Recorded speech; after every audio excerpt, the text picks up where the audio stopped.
athāsaṁskṛta-parīkṣā nāma saptamaṁ prakaraṇam. athāsaṁskṛta-parīkṣā nāma saptamaṁ prakaraṇam. So that's the recitation of Professor Kashinath Nyaupanē on bodhisvara.com, following the text of Louis Vallée de Poisson, a French scholar of 100 or so years ago, who made the first sort of proper text of MMK, Mula Madhyamaka Karika, which means the middle in root verses. And in that previous text, before it was amended, the title is saṁskṛta-parīkṣā. Then nāma means named or titled, saptamaṁ, the seventh prakaraṇam chapter. So the recitation you just heard was saṁskṛta-parīkṣā nāma saptamaṁ prakaraṇam. And saṁskṛta is usually translated as, for some reason it's translated as the conditioned, which is not the meaning of saṁskṛta at all. Saṁskṛta, literally, if we translate it as a past participle, which it is originally, then it means contrived, compounded, confected, constructed, arranged together. So it has a pejorative connotation in that sense. And it's contrasted with asaṁskṛta, the non-contrived, the uncontrived, which is a synonym for nirvana. So exploration of saṁskṛta is actually a good title. It's a thing we should explore. In fact, we should target it if we understand the meaning of the last compound in the first verse is saṃskṛta-lakṣaṇam, which means targeting of saṁskṛta, or on the surface it means a sign of saṁskṛta, a mark of saṁskṛta. But below the surface, Nāgārjuna is asking us to think about because lakṣaṇa can mean to aim to hit the target, so it can mean the mark or aiming to hit the mark. So saṃskṛta-lakṣaṇam suggests targeting, aiming to hit the mark of saṁskṛta. And this only occurred to me at the end of the chapter when we came back to saṁskṛta. In translating the verse 1 originally, I just accepted that saṁskṛta was past participle, so the contrived I translated the contrived. But then thinking about it, a past participle like krita can mean done or made, but it can also mean doing or making as a noun, as a neuter noun. So saṁskṛta can mean contriving, and asaṁskṛta, nirvana, can mean non-contriving, absent, freedom from contriving. And of course, the other thing to bear in mind is that the Chinese characters wu wei, pronounced in Japanese mui, were identified when Buddhism passed into China. The Chinese cottoned on to what they've been practicing as wu wei in their Taoist tradition, and what the Buddha described as asaṁskṛta seemed to be describing the same thing, the natural thing happening without us, with our big human brains, getting in the way and interfering. So in that case, there's a good case to be made for translating asaṁskṛta as non-doing and saṃskṛta as doing, which of course fits very nicely with my Alexander agenda. If people perceive that I have an Alexander agenda, which they have done, but I actually, in my defence, I would say I came to the Alexander technique to try and deepen my understanding of what the Buddha meant by asaṁskṛta and what Master Dogen meant by mui. non-doing, freedom from doing. So again, I translated saṃskṛta-lakṣaṇam in the first verse, targeting of contrivance. But now, having just reviewed the chapter, it's 34 verses, and I've been doing it for the last 17 days, 2 verses a day. Today's day 18. And so yesterday, going through, just checking over the text one final time, I thought I'm going to change saṃskṛta-lakṣaṇam to targeting of doing. And just as it so happened, on the subject of targeting, you can see, having plastered and painted the wall, I've got a dartboard up there in quite a nice spot. Nice spot to play darts there. I've got some light shining on it that were already there. So, I used to play a lot of darts in my teenage years. I had a dartboard in my bedroom. And if I was just thinking about writing an essay or something, or learning vocabulary or whatever I was doing, I would just throw darts just as a sort of an automatic practice. And the good thing about throwing darts, and I also used to play darts with my friend Kevin Grant as we drank homebrew beer together. And what I learned from that on a non-verbal, deep level was that when you're playing darts with your friend, you pretend the most important thing is that you win at darts, but really the most important thing is your friendship with your friend. And that finds an echo in Nāgārjuna's teaching in the beginning of chapter 18, where he says the Dharma is the mind of a friend to restrain oneself and to benefit others. So apart from the word targeting there, lakṣaṇa, another couple of things that happened. Well, Kevin Grant and I decided during the last couple of weeks we sort of renew our rivalry at darts, because I'm aware that Kevin is always going to struggle to sit in full lotus, but playing darts is an action in which emptiness can be explored. And so having been practicing again myself these last few days since I put the dartboard up there, fortunately I happen to have a dartboard from when I used to play my sons at darts when I came for the summer holidays. So already started to reflect when I get into a daily practice again of throwing darts. Well, I say daily practice, it's just a bit of fun, just grab darts on the way out to do the gardening. But one of the first things you understand is that throwing darts, you're aiming at the treble 20. At the moment, about 95% of the time, I'm missing the target. Probably 1 in 20 darts will go into the treble 20. So if you're targeting treble 20 in darts, most of your practice is missing the target.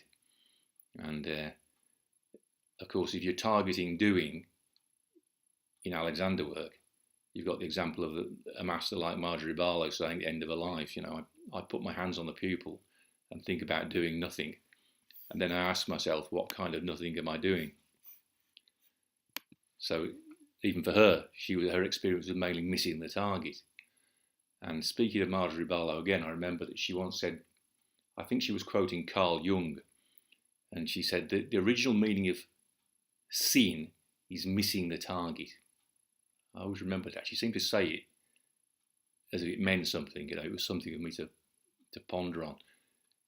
So it has to do again with being wrong is the best friend you have in Alexander work. One shouldn't expect to hit the target every time, and one certainly shouldn't have the arrogance to think that one has become a sort of a target hitter. So part of reflecting on that was thinking about my treatment of my fellow translators, the ones who've gone before me, like David Kalupahana, Jay Garfield, Siddharisa Katsura. Not to mention Nishijima Sensei himself, who were not afraid to put their rubbish notions out there, For me, looking at it now, they all spectacularly missed the target, if this chapter anyway, because what this chapter is about is not an ontological discussion. Well, the opponent is making an ontological point about genesis, stasis, and dissolution, which relates to the Abhidhamma commentaries, which describe a moment of consciousness as arising, enduring, or staying still, and then dissolution of the moment. So they have a conception of a non-empty moment, and they describe it having these three characteristics, tri-lakṣaṇī. The three characteristics are arising, stasis, and dissolution. But then, playing on the ambiguity of the word lakṣaṇa, which means characteristic, but also mark or sign, and therefore, by extension, aiming to hit the mark. Mark making, if you like. So Nāgārjuna is not talking about an ontological problem. He's talking about hitting a target, a practical problem. So darts is a very practical thing, and you've got that feedback. If the practice is good, you hit the target, and if the practice is bad, you miss the target. And if the practice is very bad, you spit the dummy and throw your toys out of the pram because you've missed the target. And so reflecting on myself, that is very much my old habit. I see myself in the garden. If I knock something over and I find myself having a foul mouth, because I didn't follow the right procedure. I was inattentive and something got caught up somewhere. The wheelbarrow wheel got stuck. Fucking get on, which is actually just very like my father. Exactly like I've seen my father behave from a very early age. If things aren't going my way, playing rugby or karate, it's a bit related to what I call ki, So if, you can practice the technique of a punch, but then when you say ki-airite, it means you're punching not just a technical thing. You want to absolutely, if you've got an opponent, you want to just really do him in. And so playing rugby or doing karate, I could access that kind of aggression, quite easily. And what I lacked in coordination playing rugby, for example, I could make up with that kind of fighting spirit or aggression, which is useful in playing rugby sometimes, or in karate, if you can channel it well. But it becomes useful doing the gardening, because sometimes you do just need that extra bit of direction to get the task done. But if you practice it too much, then it's really a massive overdoing, So some little thing has gone wrong and you overreact by, breaking something. So that's really missing the target in a big way, and that's part of my daily life. And you see it in my response to the translators, you see. So as a translator, I may have hit the target better than them in understanding the deeper meaning of lakṣaṇam as targeting. But as a Buddhist practitioner, that kind of unfriendly, look, I'm right, you suckers are all wrong, is, it's a kind of a bigging oneself up by putting others down, which Nāgārjuna says, Asvaghosha says, somewhere in, I think in Saṅskṛta Canto 3, when he's giving his portrait of the Tathāgata. He says he doesn't, the Buddha doesn't put himself up and put others down. I'll pause this and find the verse. So the verse I remembered in Canto Saṅskṛta Canto 3 was verse 19. Being revered gave him no thrill, and neither did disrespect cause him any grief. His direction was decided, come sword or sandalwood, and whether the going was tough or easy, he was not diminished. But the actual verse that I remembered about raising oneself up or putting others down was actually not a description of the Buddha, it was a description of Nanda, 3 verses from the end of the poem Soundarananda, Handsome Nanda. So the verses of 1862. When the occasion arose, he entered the town for begging and attracted the citizens' gaze. Being impartial towards gain, loss, comfort, discomfort, and the like, and with his senses composed, he was free of longing. And being there, in the moment, he talked of liberation to people so inclined, never putting down others on a wrong path or raising himself up. So that's an example of a Buddhist practitioner hitting the target as a practitioner, not putting others down on a wrong path or raising oneself up, which is probably how I managed to miss the target a few times in the process of going through chapter 7, whose title was amended by Xiaoyong Ye to utpāda-sthiti-bhaṅga-parīkṣā, exploration of going up, staying still, ceasing. So again, I was reflecting on, having got to the end of this chapter, I'm left with a sense of somewhat being dissatisfied with my efforts to do it justice. And again, reflecting on it, I've missed the target, but I shouldn't be surprised. Probably the mistake is to expect to have hit the target. And in that light, when you think about the meaning of utpāda, going up, sthiti, staying still, or being still, as in the teaching in the Old Testament, be still and know that I am God, and bhaṅga, ceasing.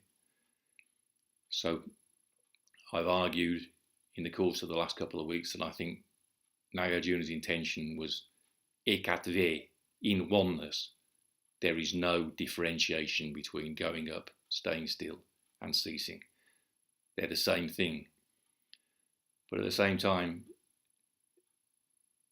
utpāda, going up, when Nāgārjuna describes what the Buddha taught, he says three things: pratitya samutpada, which means dependent arising or complete going up by going back; then prapanchopashama, which is cessation of prapancha, so that's like utpada and bhaṅga; and then shivam, happiness, which might be, you could understand it as being still. But having said that, if you have to say what the Buddha's teaching is in one word, pratitya samutpada, going up, complete going up by going back. And then if you have to say who said, be still and know that I am God, then obviously that's the teaching of the God of the Jews, Christians and Muslims. And when I think about the word bhaṅga as ceasing, I think very much about, I can't help but think that it means the backward step of turning light and letting it shine.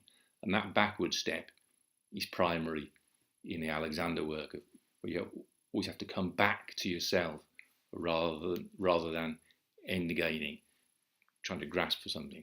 Coming back to yourself, Alexander called it inhibition.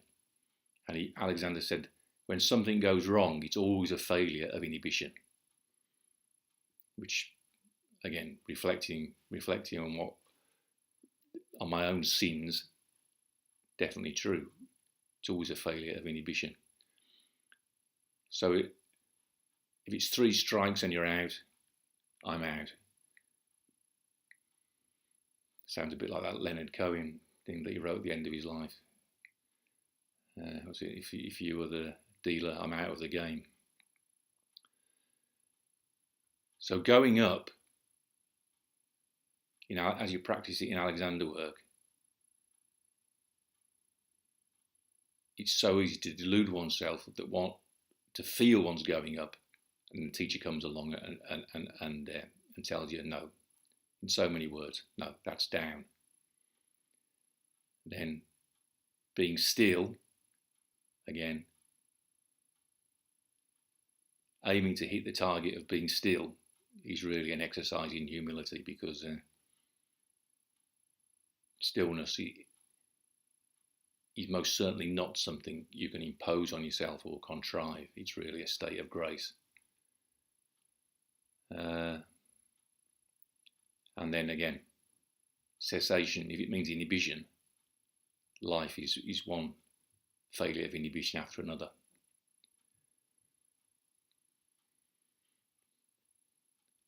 But to finish this little ramble on a positive note, I've had the idea in the last couple of weeks of asking a friend to set up a website called Zen and the Art of Darts, or the Art of Darts. And I'm thinking that darts is a good way. See, part of it comes from my wife, has become interested in Japanese blow darts, fukuya, which, we had a conversation over the last couple of weeks. She was thinking, because she's not getting anybody coming for Alexander lessons, unfortunately, at our new location in Norwich. So she wants to sort of embark on a new path for her own development. And so she asked me, do you think it'd be good to volunteer at a hospice or take up fukuya?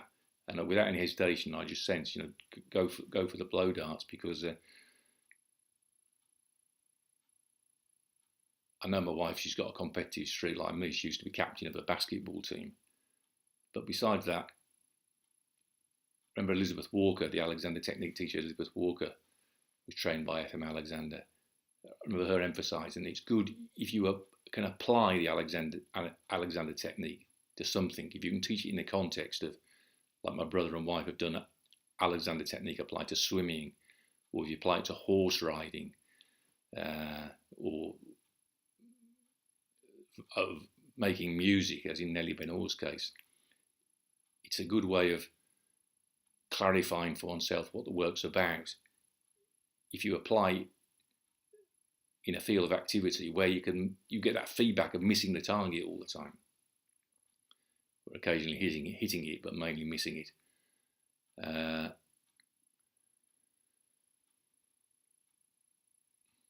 Perhaps that's not necessarily true. I mean, if you follow the means whereby you will tend to at least hit the dartboard, hit the target in that sense, but you still won't be getting it exactly where you want it.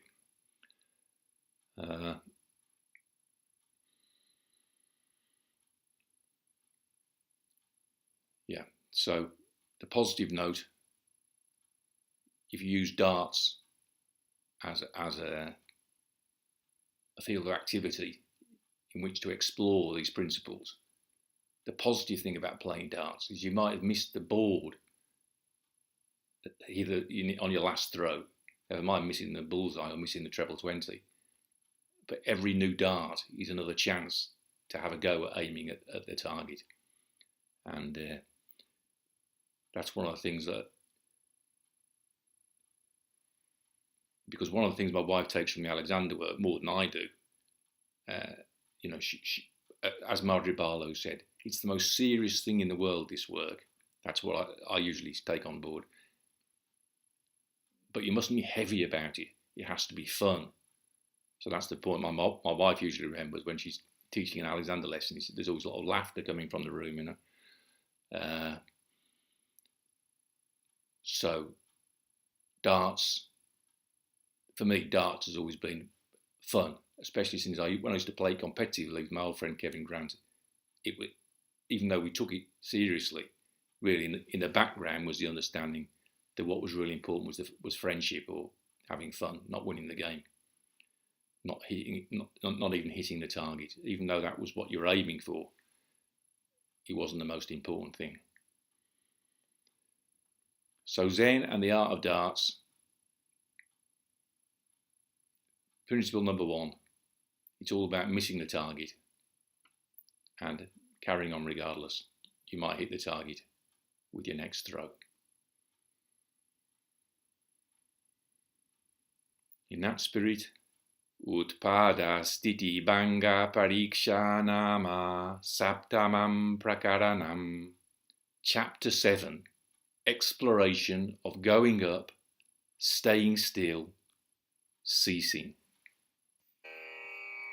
yadi saṁskṛta-utpādas tatra yuktā tri-lakṣaṇī athāsaṁskṛta-utpādaḥ katham saṁskṛta-lakṣaṇam.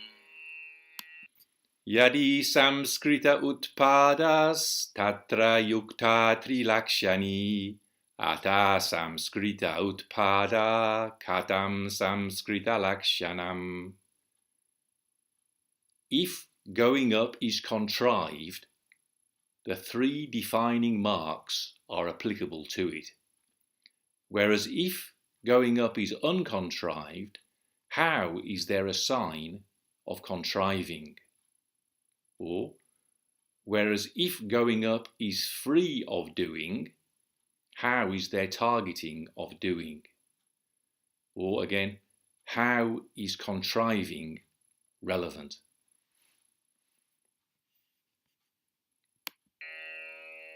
utpādadyās trayo vyastā nālaṃ lakṣaṇa-karmaṇi saṃskṛtasya samastāḥ syur ekatra katham ekadā. Utpādadyās trayo vyastā nālaṃ lakṣaṇa-karmaṇi saṃskṛtasya samastāḥ syur ekatra katham ekadā. In mark making, or in the practice of aiming to hit the mark, the 3 that start with arising, having been separated, are not capable of contriving, or are not capable of doing anything. How might they, united, be at one place at one time? utpāda-sthiti-bhaṅgānām anyat saṁskṛta-lakṣaṇam asti ched anavasthaivam nasti chetena saṁskṛtaḥ. Utpāda-sthiti-bhaṅgānām anyat saṁskṛta-lakṣaṇam asti chedanavastaivam nasti chetena saṁskṛtaḥ. So, ostensibly, if extraneous demarcation of the contrived is present in genesis, stasis and dissolution, there is thus an infinite regression. If no mark is present, they are not contrived. Okay, exploring the deeper meaning. If a different order of targeting of contrivance, or targeting of doing, is present in going up, staying still and ceasing, in this way there is non-finality. If no targeting is present, they are not contrived, or they are not a doing. utpādo mūlotpādasya kevalam utpādo maulo janayate punaha. So this is the opponent. utpādo mūlotpādasya kevalam utpādo maulo janayate punaha. Only the genesis of the original genesis is the genesis of genesis. The original genesis, again, begets the genesis of genesis. And Nāgārjuna's reply. utpādo mūlotpādasya te yadi maulena janitastam te sa katham janayishyati.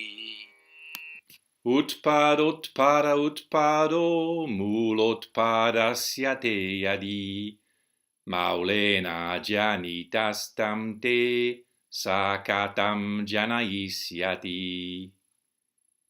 If, for you, the genesis of the original Genesis is the genesis of Genesis, how for you will this one, when not yet begotten by the original, beget that one? Sate maulena janito maulam janayate yadi maulaha satena janitas tamutpādayate katham. Sate maulena janito maulam janayate yadi maulaha satena janitas tamutpādayate katham.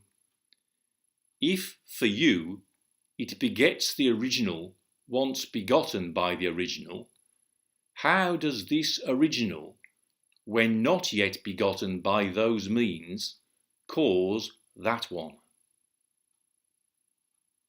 Samutpadyamanaste kamamutpādayedimam yadi mamutpādayitum ajātaha saknuyādayam. Ayam utpadyamanaste kamamutpādayedimam yadi mamutpādayitum ajātaha saknuyādayam. This one, the arising now being caused, could for you cause that one willy-nilly, if this one, when unbegotten, were capable of causing that one. Again, the opponent comes back. Pradīpaha svaparatmānau saṁprakaṣayita yatha utpādaḥ svaparatmāna utpādayet tatha.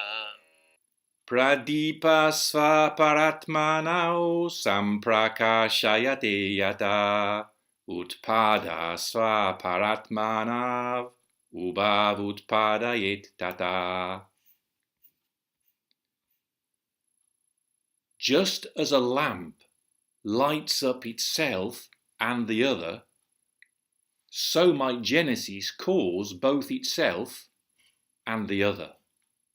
Pradīpe nandhakarosti yatra ca sau pratisthitaha kim prakāṣayati dvipaha prakāṣo hi tamo vadhaha. Pradipe nandakarosti yatra ca sau pratisthitaha kim prakāṣayate dipaha prakāṣo hi tamo vadhaha. There is no darkness in the lamp or where it stands. What does the lamplight cause to shine? Shining light is indeed the destroyer of darkness. Katham utpadyamanena pradīpena tamohatam nutpadyamano hi tamaha pradīpaha prapnute yada. Katham utpadyamanena pradīpena tamohatam notpadyamano hi tamaha pradīpaha prapnute yada. How is darkness destroyed? By the light now being caused to arise. When the light now being caused to arise, indeed, does not extend its reach to darkness. Aprapyaiva pradīpena yadi va nihatam tamaha ihasthaha sarvalokastam satamo nihanishyati. Aprapyaiva pradīpena yadi va nihatam tamaha ihastā sarvalokastam satamo nihanishyati. Or else, if the light destroys darkness even before extending out, this light here will destroy all darkness everywhere. Or this one here, staying still or being still, will destroy all the darkness that endures, that stays still in the world. Pradīpaḥ svaparātmānau samprakaṣayate yadi tamopi svaparātmānau chādayisyatyā samsayam. Pradīpaḥ svaparātmānau samprakāṣayate yadi tamopi svaparātmānau chādayisyatyā samsayam. If the light causes self and others to shine, then no doubt darkness too will cover self and others. Anutpanno yam utpādaḥ swatmānam janayet katham athutpanno janayate jāte kim janyate punaḥ. Anutpāno yam utpādaḥ svatmānam janayet katham atutpāno janayate jāte kim janyate punaḥ. How could this genesis of yours, before it is born, cause its own self to be born? That's a rhetorical question, exploring a possible deeper meaning. How might this unborn going up allow one's own breathing to develop? Or in other words, how might this going up, which is beyond birth, cause one's own person or one's own self to develop, to grow? How might this going up, which is beyond birth, cause one's own self to grow? Second line. If again what is born causes itself to be born, is it born again when already born? So that sounds like a rhetorical question to explore the deeper meaning. If again this going up, when manifested, causes development, or causes growth, is one born again when already born? Nutpadyamanam nutpannam nanutpannam kathaṁ utpadyate tathākṣatam gamyamana gata gataihi. Nutpadyamanam nutpannam nanutpannam katham utpadyate tadvyakyatam gamyamana gata gatai. Neither the now being born, nor the born, nor the unborn is in any way brought forth. That has been communicated in full via the now being visited, the already visited, and the not yet visited. Utpadyamanam utpatta vidamna kramate yada katham utpadyamanam tu pratityutpattimuchyate. Utpadyamanam utpāda vidamna kramate yada katham utpadyamanam tu pratityutpattimuchyate. When this now being born gains no foothold in springing up, how is the now being born nonetheless called a dependent springing up? प्रतीत्य यद् यद् भवति तत्तत् शान्तं स्वभावतः तस्माद् उत्पद्यमानं च शान्तमुत्पत्तिरेव च Pratitya yad yad bhavati tattachantam svabhavataha tasmad utpadyamanam cha shantam utpatireva cha.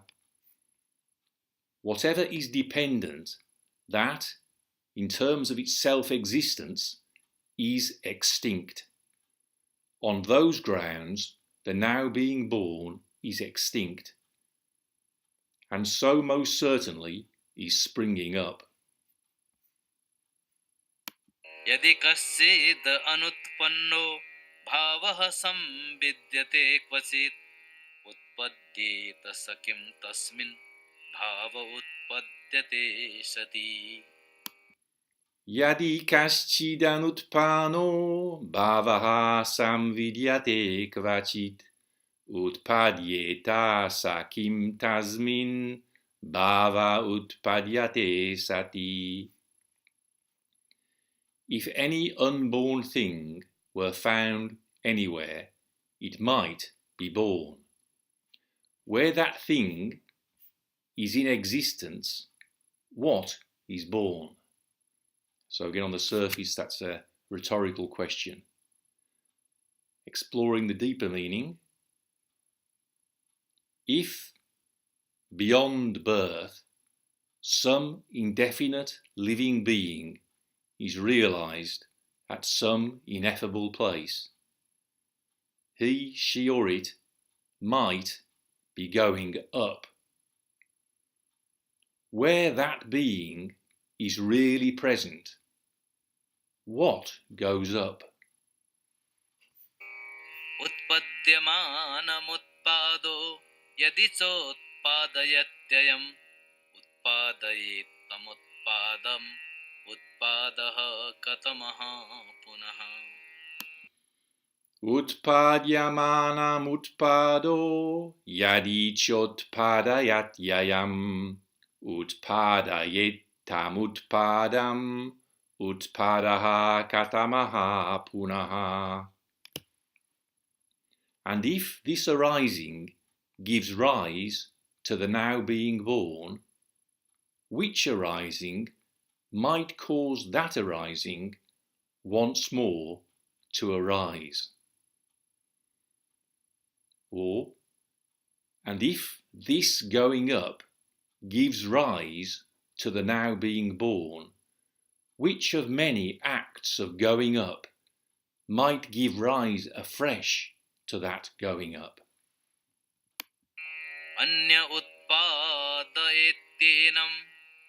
यद्युत्पादो नवस्थितिः अथानुत्पाद उत्पन्नः सर्वमुत्पद्यते तथा Anya utpādayatyēnam yadyutpādo navastitihi athānutpāda utpāna sarvam utpadyatam tatra. Ostensible meaning: if another arising gives rise to it, there is an infinite regression.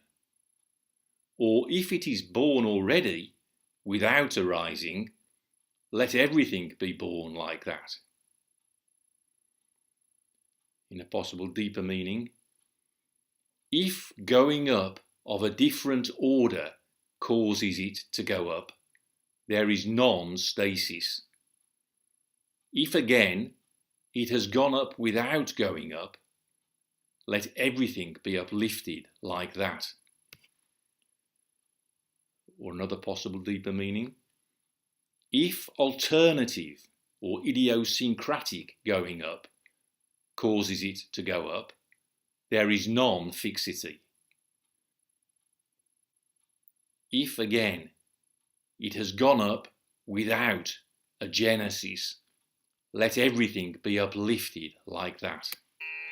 सतस्य तावदुत्पत्तिः असतश्च न युज्यते न सतश्चासतश्चेति पूर्वमेवोपपादितम् Satascha tavad utpātirāsatascha na yujyate na satascha satascheti purvamevopapaditam. The springing up right now of the existent or of the non-existent is not workable.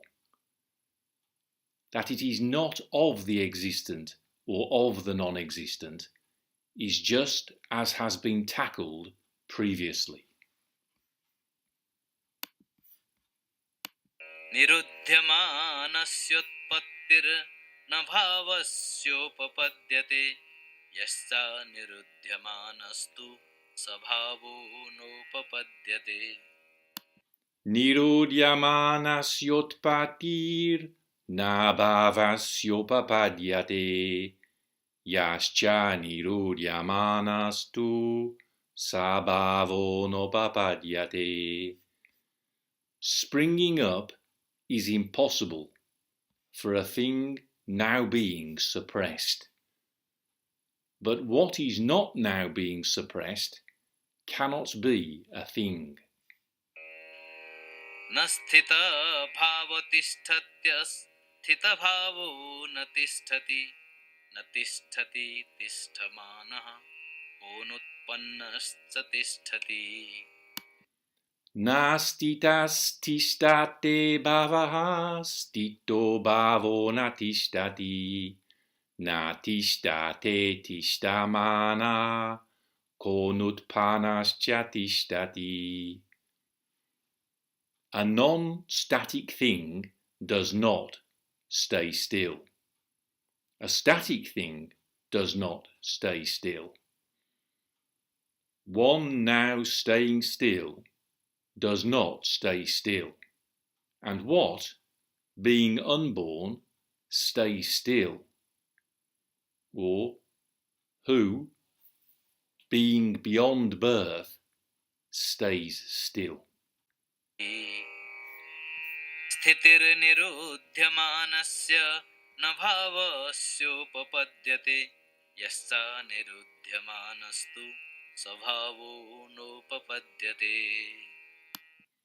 Stitirnirodhyamanasya nabhavasyopapadyate yascha nirodhyamanastu sabhavo nopapadyate. Staying still while staying upright is impossible for a thing now being suppressed. But what is not now being suppressed, again, cannot be a thing, or but what is beyond cessation, again, cannot be a thing. जरा मरण धर्मेषु सर्वभावेषु सर्वदा तिष्ठन्ति कथमे भावा ये जरा मरणं विना Jara marana dharmeshu sarvabhaveshu sarvada tishtanti katame bhava ye jara maranam vina. Where all beings at all times have aging and dying as their nature, which beings are there that stay still without aging and dying? स्थित्यान्यया स्थितेः स्थानं तयैव च न युज्यते उत्पादस्य तथोत्पादो नात्मना न परात्मना Stityanyaya stitehe stanam tayaiva chana yujyate utpādasya yatotpādo natmana na paratmana. The stasis of a state of stillness is not workable by another state or by that original state itself. Or for a more interpretive translation of the first line, assuming of a balanced, upright posture is not workable. By postural adjustment or by keeping an original position, just as neither by self nor by other is there arising of arising. Niruddhyate na niruddham, na niruddham niruddhyate, tathapi niruddhyamanam, kimajatam niruddhyate. Niruddhyate na niruddham niruddhyate, tata niruddhyamanam cha, kimajatam niruddhyate. The not yet ceased is not ceased. The already ceased is not ceased. The now being ceased, likewise, is not ceased. How is the not yet begotten ceased? Sthitasya tavadbhavasya nirodho nopapadyate, nasthhitasya bhavasya nirodha upapadyate. Ostensible meaning, ontological meaning. Cessation is impossible in the first place of a fixed thing. Cessation is impossible again of an inconstant thing. Or more practical, deeper meaning, cessation is impossible in the first place for a being staying still. Cessation is impossible again for a being not staying still, or for a being beyond staying still.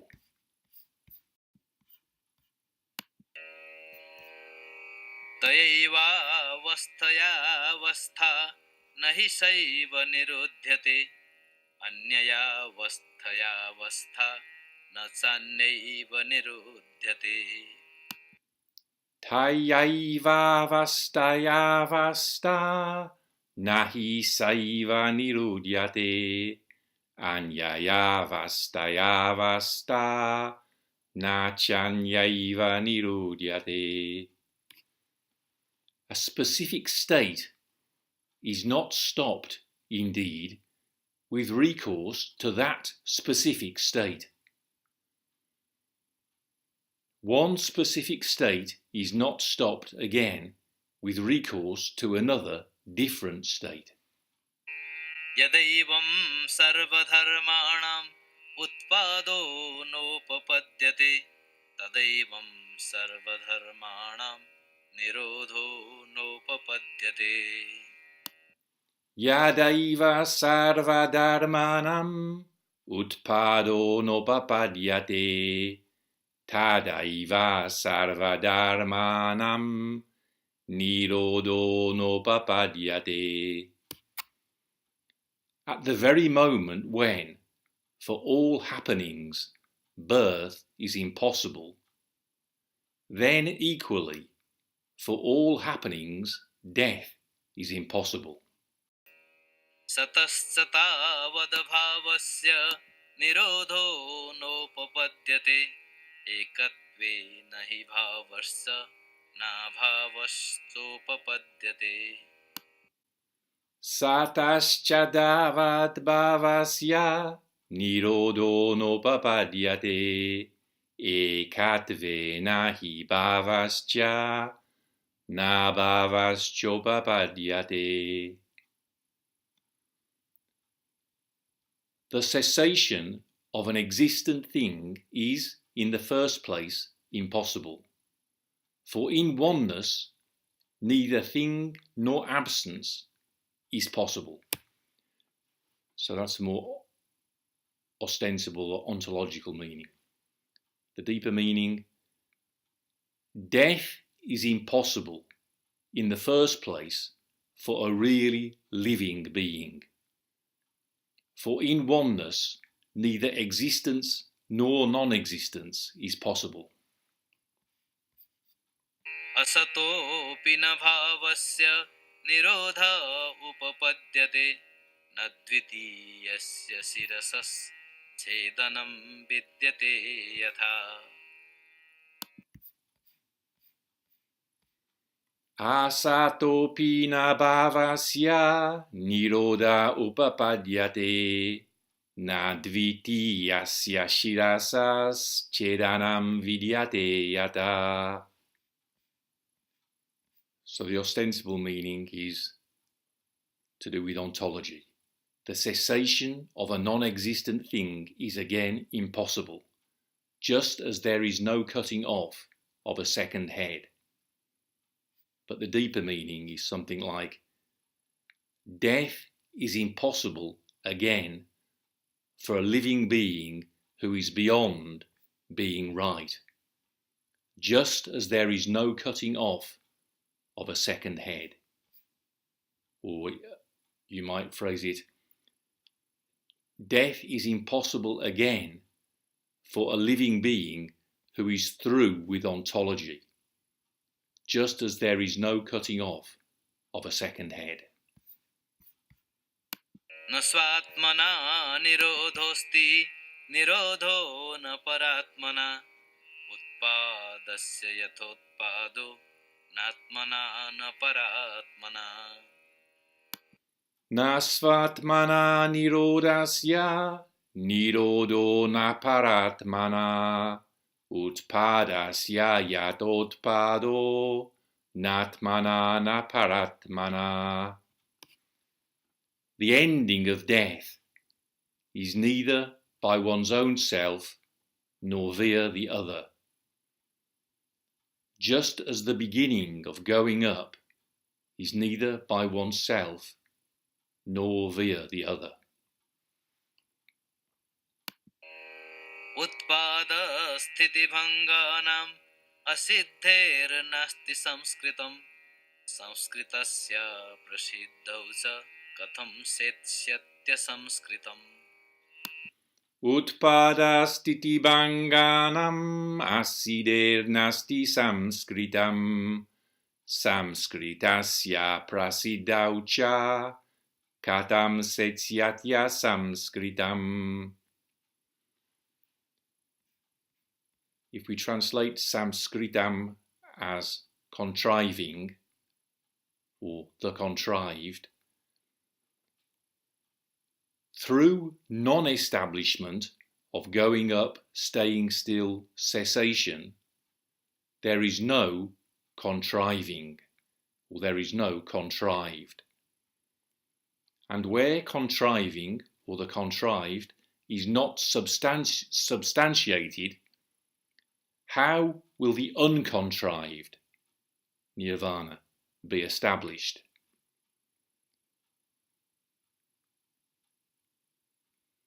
Translating saṃskṛta as doing and athāsaṁskṛta as non-doing, through non-establishment of going up, staying still, cessation, there is no doing.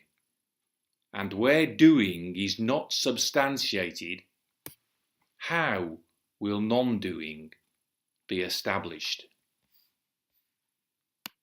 Yatha maya yatha sapno gandharva nagaram yatha tathutpādas tatha sthanam tatha bhanga udahritam.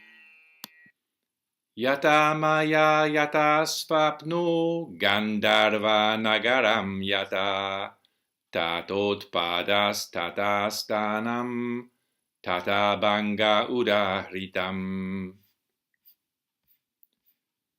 Like an illusion, like a dream, like Gandharva city, so has going up, so has standing firm, and so has cessation been illuminated.